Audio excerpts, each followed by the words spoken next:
الصلاۃ والسلام علیک یا سیدی یا رسول اللہ وعلی آلک و اصحابک یا سیدی یا حبیب اللہ الصلاۃ والسلام علیک یا سیدی یا رحمۃ للعالمین وعلی آلک و اصحابک یا سیدی یا حبیب اللہ۔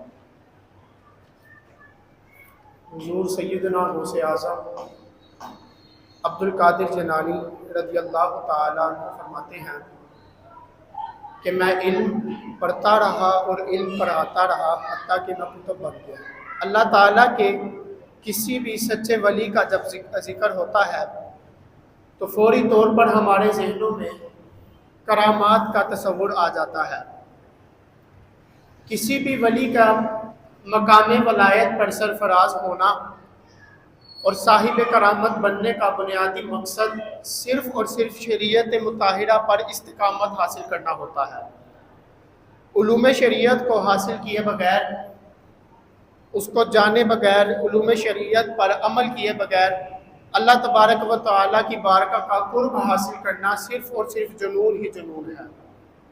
اللہ تبارک و تعالیٰ کا قرب حاصل کرنے کے لیے ضروری ہے کہ علوم شریعت کو حاصل کیا جائے۔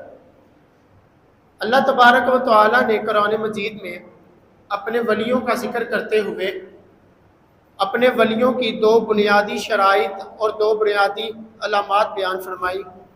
اللہ تبارک و تعالیٰ نے ارشاد فرمایا کہ الذین آمنوا وکانوا یتقون، کہ اللہ تعالیٰ کے جو ولی ہیں وہ ایمان والے ہوتے ہیں اور وہ اللہ تبارک و تعالیٰ سے ڈرنے والے ہوتے ہیں، وہ متقی اور پرہیزگار ہوتے ہیں، وہ شریعت پر عمل کرنے والے ہوتے ہیں، اللہ تعالیٰ سے ڈرنے والے ہوتے ہیں۔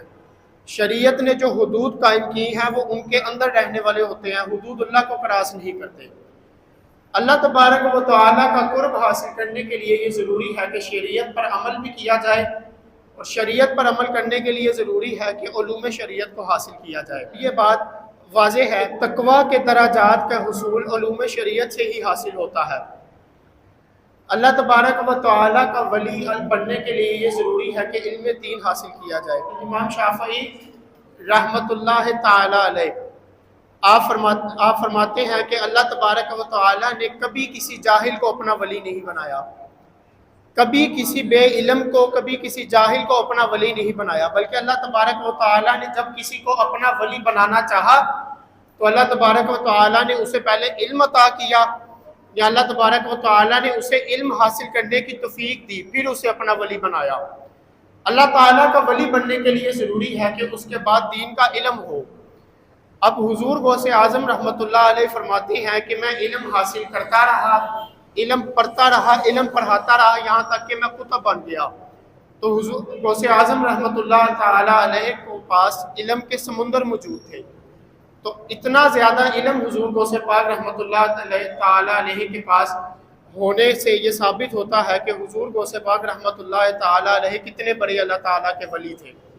اللہ تبارک و تعالیٰ نے کتنی زیادہ شان و مرتبہ حضور غوث اعظم رحمۃ اللہ علیہ تعالیٰ علیہ کو عطا کیا تھا۔ حضور غوث پاک رحمۃ اللہ علیہ کا علم کا یہ مقام تھا، یہ مقام و مرتبہ اللہ تبارک و تعالیٰ نے حضور غوث پاک کو عطا کیا تھا کہ آپ جب واعظ و تبلیغ فرمایا کرتے تھے تو آپ کے مجمع میں 70,000 لوگ موجود ہوا کرتے تھے، اور ان 70,000 لوگوں میں 400 علماء حضور غوث اعظم کے فرامین کو لکھ رہے ہوتے تھے۔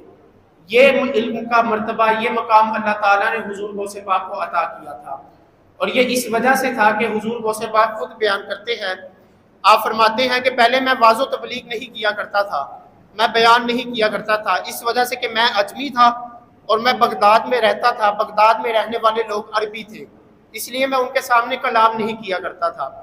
آپ فرماتے ہیں کہ ایک روز میں ظہر کی نماز سے کچھ دیر پہلے کا وقت تھا، میں سو رہا تھا کہ مجھے خواب میں نبی پاک صلی اللہ تعالیٰ علیہ وآلہ وسلم کا دیدار نصیب ہوا۔ آپ فرماتے ہیں حضور صلی اللہ تعالیٰ علیہ وآلہ وسلم مجھ سے فرمانے لگے کہ اے عبد القادر، تم واعظ و تبلیغ کیوں نہیں کرتے؟ تو آپ فرماتے ہیں میں نے عرض کی یا رسول اللہ صلی اللہ تعالیٰ علیہ وآلہ وسلم، میں ان لوگوں کے سامنے کس طرح اپنی زبان کھولوں؟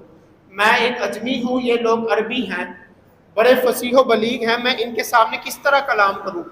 تو نبی پاک صلی اللہ تعالیٰ علیہ وآلہ وسلم نے فرمایا عبد القادر اپنا منہ کھولو۔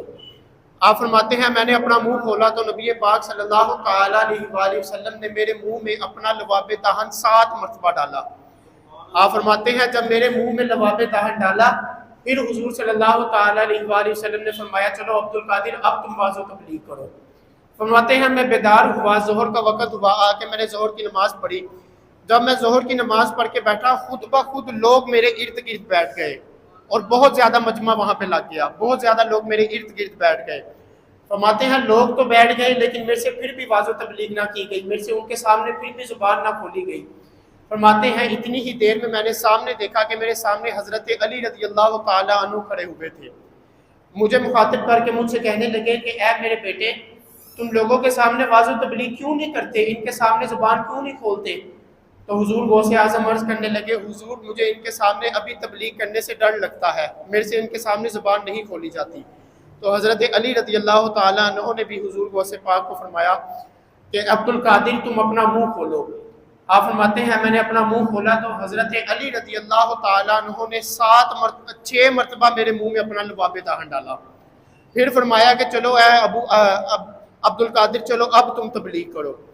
تو آپ فرماتے ہیں میں نے عرض کی حضور نبی پاک صلی اللہ تعالیٰ علیہ وآلہ وسلم نے جو 7 مرتبہ میرے منہ میں لباب دہن ڈالا تھا آپ نے 6 مرتبہ کیوں ڈالا؟